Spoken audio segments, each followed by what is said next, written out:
پروردگار مجھے اس سے بھی زیادہ ہدایت کی باتیں بتائے۔ اور اصحاب کہف اپنے غار میں 9 پر 300 سال رہے۔ کہہ دو کہ جتنی مدت وہ رہے اسے اللہ ہی خوب جانتا ہے، اسی کو آسمانوں اور زمین کی پوشیدہ باتیں معلوم ہیں، وہ کیا خوب دیکھنے والا اور کیا خوب سننے والا ہے۔ اس کے سوا ان کا کوئی کارساز نہیں، اور نہ وہ اپنے حکم میں کسی کو شریک کرتا ہے۔ اور اپنے پروردگار کی کتاب کو جو تمہارے پاس بھیجی جاتی ہے پڑھتے رہا کرو،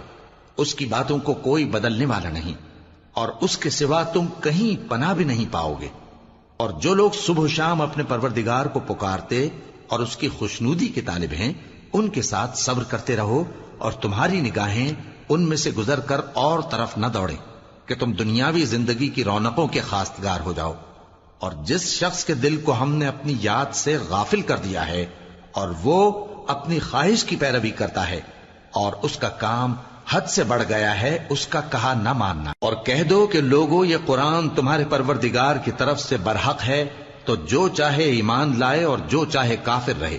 ہم نے ظالموں کے لیے دوزخ کی آگ تیار کر رکھی ہے جس کی قناتیں ان کو گھیر رہی ہوں گی، اور اگر فریاد کریں گے تو ایسے کھولتے ہوئے پانی سے ان کی داد رسی کی جائے گی جو پگھلے ہوئے تانبے کی طرح گرم ہوگا، اور جو ان کے چہروں کو بھون ڈالے گا۔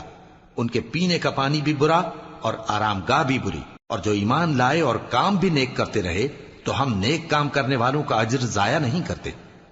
ایسے لوگوں کے لیے ہمیشہ رہنے کے باغ ہیں جن میں ان کے محلوں کے نیچے نہریں بہ رہی ہیں، ان کو وہاں سونے کے کنگن پہنائے جائیں گے، اور وہ باریک دیبا اور اطلس کے سبز کپڑے پہنا کریں گے، اور تختوں پر تکیے لگا کر بیٹھا کریں گے۔ کیا خوب بدلہ اور کیا خوب آرام گاہ ہے۔ اور ان سے 2 شخصوں کا حال بیان کرو جن میں سے ایک کو ہم نے انگور کے 2 باغ عنایت کیے تھے اور ان کے گردا گرد کھجوروں کے درخت لگا دیے تھے، اور ان کے درمیان کھیتی پیدا کر دی تھی۔ دونوں باغ کثرت سے پھل لاتے اور اس کی پیداوار میں کسی طرح کی کمی نہ ہوتی، اور دونوں میں ہم نے ایک نہر بھی جاری کر رکھی تھی، اور اس طرح اس شخص کو ان کی پیداوار ملتی رہتی تھی۔ تو ایک دن جبکہ وہ اپنے دوست سے باتیں کر رہا تھا، کہنے لگا کہ میں تم سے مال و دولت میں بھی زیادہ ہوں اور جتھے اور جماعت کے لحاظ سے بھی زیادہ عزت والا ہوں، اور ایسی شیخیوں سے اپنے حق میں ظلم کرتا ہوا اپنے باغ میں داخل ہوا۔ کہنے لگا کہ میں نہیں خیال کرتا کہ یہ باغ کبھی تباہ ہو، اور نہ خیال کرتا ہوں کہ قیامت برپا ہو، اور اگر میں اپنے پروردگار کی طرف لوٹایا بھی جاؤں تو وہاں ضرور اس سے اچھی جگہ پاؤں گا۔ تو اس کا دوست جو اس سے گفتگو کر رہا تھا کہنے لگا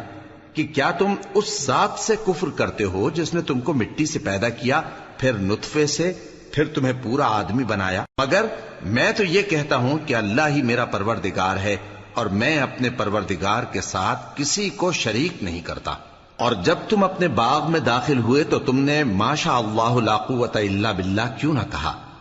اگر تم مجھے مال و اولاد میں اپنے سے کمتر دیکھتے ہو تو عجب نہیں کہ میرا پروردگار مجھے تمہارے باغ سے بہتر عطا فرمائے، اور تمہارے اس باغ پر آسمان سے آفت بھیج دے تو وہ صاف میدان ہو جائے، یا اس باغ کی نہر کا پانی گہرائی میں اتر جائے